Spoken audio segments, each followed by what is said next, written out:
কি অবস্থা সবার? এই তো আমি চলে আসলাম আপনাদের মাঝে নতুন একটি ভিডিও নিয়ে। এখানে রান্না করব যেটা খাসির মাংস, বড় বাটিটা ছিল গরুর মাংস, এটা ছিল মূলা, রুই মাছ।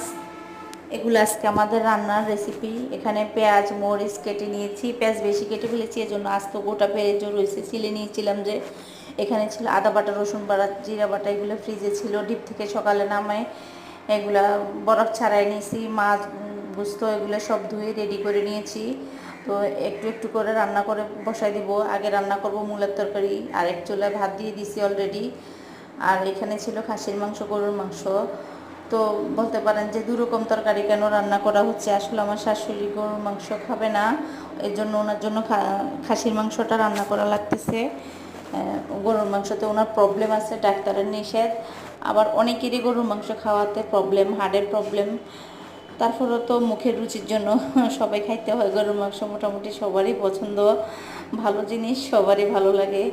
তো অনেকজন আছে যে রোগের জন্য খাবারের নিষেধাজ্ঞা দেয়, এগুলো আসলে কষ্টদায়ক। এক সময় মানুষ সব খাইতে পারে, আরেকটা সময় আসে যে খাবারের ইচ্ছে থাকলেও খেতে পারে না। কারণ মানুষ যখন অসুস্থ হয়ে যায়, অনেকগুলো খাবার বাদ দেয়, মানুষ তখন খাবারগুলো খেতে পারে না। তো যদিও কষ্ট হয়, মেনে নিতে হবে, যেহেতু সুস্থ থাকতে হবে। সুস্থ থাকতে হলে খাবারগুলো বেঁচে খাওয়াটাই মনে করি শ্রেয়। স্বাস্থ্যই হচ্ছে সকল সম্পদের মূল। কারণ শরীর ভালো থাকলে আপনার কাছে পৃথিবীর সব কিছু ভালো লাগবে, মন ভালো লাগবে। যদি শরীরটাই খারাপ থাকে, সেই কোনো যত খাবারই হোক, যত কিছুই হোক, কোনো কিছুতে আর যেন শান্তি জিনিসটা খুঁজে পাওয়া যায় না। তো আমি এখানে সব কিছু পরিমাণ মতো দিয়ে দিয়েছিলাম। আর গরুর মাংসতে একটু শুকনো আস্তা মরিচ দিয়েছিলাম, আর ওটাতে কাঁচামরিচ এই দুইটা দিয়েছি। কারণ হলো এখানে কাঁচামরিচ গরুর মাংসতে দিয়ে দিয়েছি, আর খাসির মাংসের জন্য দুটোই দিব। কারণ আর বেশি দেওয়া যাবে না, ঝাল রান্না করা যাবে না, কারণ ঝাল রান্না করলে খেতে পারে না। তো এখানে একটু লেবুর রস দিয়ে দিচ্ছিলাম, কারণ লেবুর রসটা আমার মিক্স করতেই হবে, এজন্য লেবুর রস দিয়ে দিয়েছি।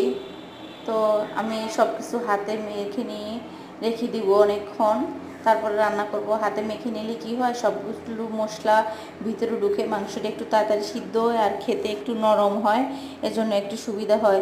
এখানে আমি তেল দিব না, তেলটা আমি পরে মিক্স করে দিব। আর খাসির মাংসটাও আমি হাতে মেখে নিচ্ছি, কারণ মেখে নিলে একটু ভালো হবে। আমি তো যেহেতু আরও দেরি করে রান্না করব, এগুলো আমি সকালে রেডি করে রেখেছিলাম, ভিডিও আপলোড দিতে দেরি হয়ে গেছে। যেহেতু সংসারে অনেক কাজকর্ম থাকে, সব কিছু সেরে তারপরে একটু মোবাইল নিয়ে বসতে হয়।